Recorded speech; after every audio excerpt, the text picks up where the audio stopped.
riwayat dalam Syarah Ratibul Haddad itu disebutkan kemuliaan orang sholawat, kemuliaan orang sholawat. Dan diantara dari kemuliaan sholawat adalah nanti ketika sakratul maut. Itu disampaikan Habib Abu Bakar tadi.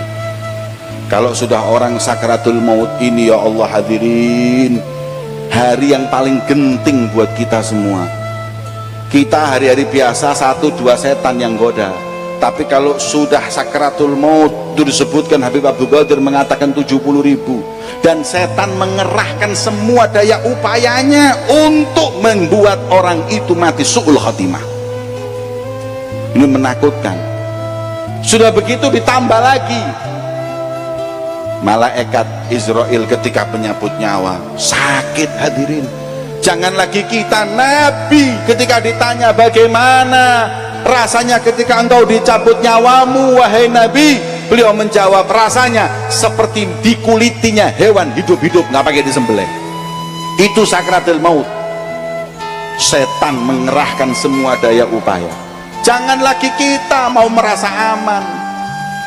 Ya kalau Habib Abdullah bin Husain bin Tahir, kita Imam Malik, tahu Imam Malik ketika sakratul maut didatangi setan, didatangi murid-muridnya mengatakan la ilaha illallah, kata Imam Malik la, enggak Imam, la ilaha illallah, enggak.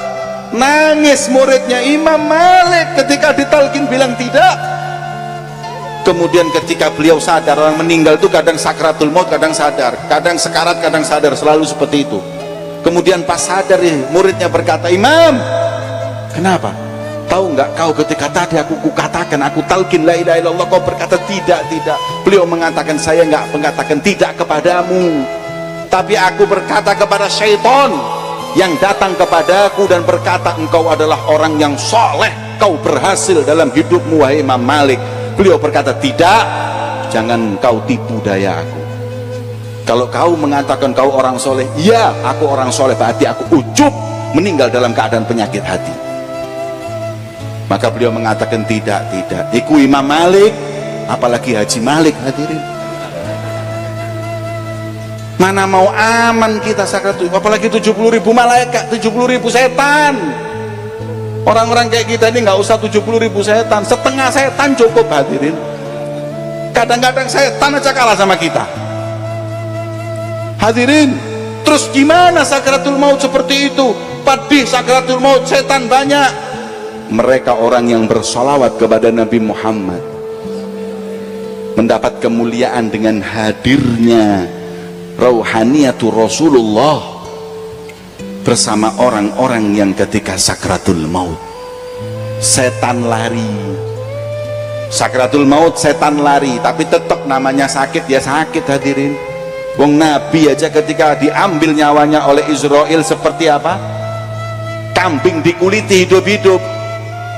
Tapi kata ulama, jangan khawatir, Rasulullah hadir, wajahnya yang indah akan menjadi pemandangan orang yang sakratul maut. Kalau wanita melihat wajah Nabi Yusuf, tangan terpotong tanpa sadar, umat Nabi Muhammad sakratul maut yang pedih tidak akan terasa karena indahnya wajah Nabi Muhammad. Kemuliaan yang sholawat kepada Nabi Muhammad belum cukup hadirin. Meninggal setelah itu dikubur. Ketika dikubur, Rasulullah dalam hadisnya menyebutkan seperti dikutip dalam kitab Fathul Mu'in, di syarahnya I'anatul Talibin ada hadis yang menyebutkan man aktsaro minas sholati alayya fi hayati amarallah jami' makhlukatihi an tastaghfir lahu ba'da mamati. Orang yang hidup di dunianya sering sholawat kepada Nabi Muhammad, maka kalau meninggal dunia Allah akan memerintahkan semua makhluknya senantiasa beristighfar untuk hamba yang memperbanyak sholawat kepada Nabi Muhammad. Masya Allah, untung kita sholawat keliling, setiap daerah yang kita sholawat ini semua nanti akan sholawat, akan istighfar untuk kita ketika meninggal. Beruntung, makanya pindah-pindah terus kemana-mana. Semakin banyak tempat yang kita sholawati, semakin banyak yang menjadi saksi dan akan mengistighfarkan kita nanti ketika mati. Terus ini dikubur, enak kan? Bayangin sholawat itu, hidup enak, sakratul maut enak, ketika dikubur juga enak, sampai dibangkitkan. Ketika dibangkitkan, hadirin, manusia dibangkitkan, itu mau apa? Hari yang menakutkan tersebut gak ada yang aman kecuali yang dekat dengan Nabi Muhammad. Gak ada yang aman, hadirin, kecuali yang dekat sama Rasulullah itu aman. Disebut manusia ketika itu datang kepada Adam, kata Adam, nafsi nafsi idhabu ila ghairi, datang kepada yang lain, ke depan sampai ke Rasulullah. Ketika Rasulullah yang akan memberi syafaat, Rasulullah memberikan syafaat, mengatakan analaha, sujud di hadapan Allah. Kemudian Rasul mengatakan beri syafaat. Yang diberi syafaat Nabi Muhammad yang dekat-dekat dulu, hadirin. Kita nggak bisa bayangin, kadang-kadang kita ini hadir majelis seperti ini, kayak gini nih, mau salaman sama Habib Mahdi aja nggak bisa. Apalagi kalau sudah ada banser. Banser ini kalau sudah ada banser, hadir mau salaman diceples tangis. Deket salaman diuncal, tapi beling banseri salaman dewi. Beling napa nggih? Banser ini masya Allah cinta sama kiai sama habaib, walaupun kadang-kadang agak sedikit lebay. Nggih, saya pernah diundang ke Lamongan itu, hadirin, sama satu kiai. Banser badannya kayak Kopassus, gede-gede. Begitu turun dari mobil, langsung tangan kanan saya pegang banser, yang sebelah kiri dipegang banser, suruh minggir, dirangkul sini kanan kiri. Sampai saya mikir, saya ini ulama apa koruptor ketangkep KPK saya? Tapi mending banser besar, saya juga lumayan besar. Yang kesian kiai yang sebelah saya, digitukan mumbul sikilnya, hadirin. Teriak ini kiai, beb, kulo niki kiai pemaling ayam, beb. Masya Allah, hadirin, cinta sama ulama itu ada caranya. Ini harus belajar adab, hadirin. Saya kadang-kadang bingung, tapi mau gimana lagi, sabar. Jadi ulama ini memang kudu sabar. Kalau pergi pulang itu mesti dijak selfie di tangan ini. Iki apa sih? Masa mau artis aku ini? Dan ini kadang-kadang salah. Ada lagi, masya Allah, saya pernah diundang satu pengajian di pondok pesantren. Saya pakai serban gitu, kiainya minta, beb, saya minjem serbannya sebentar. Kenapa?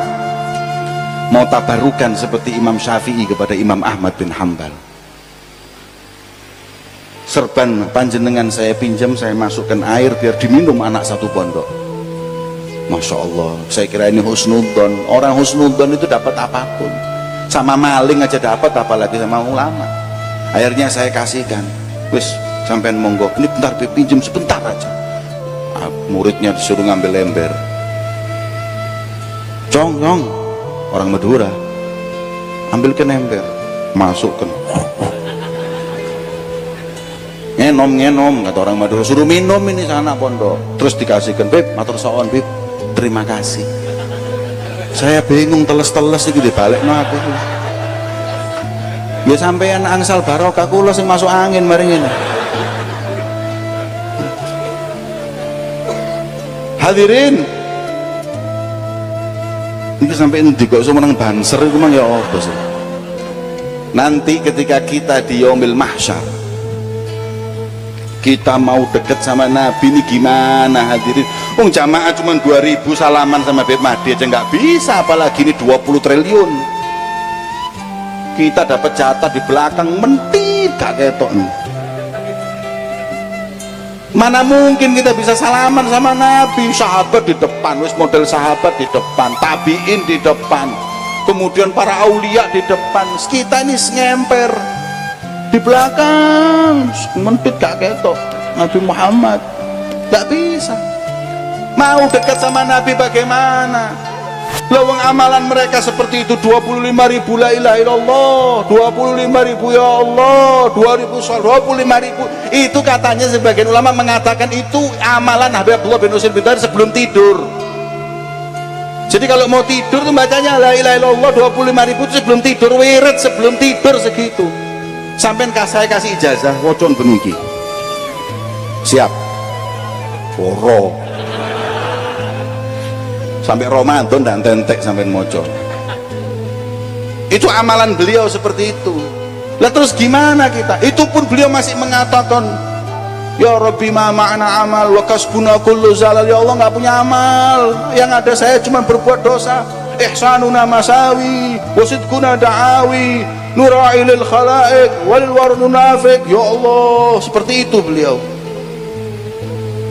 Terus kita ini dapat jatah apa dari Nabi Muhammad?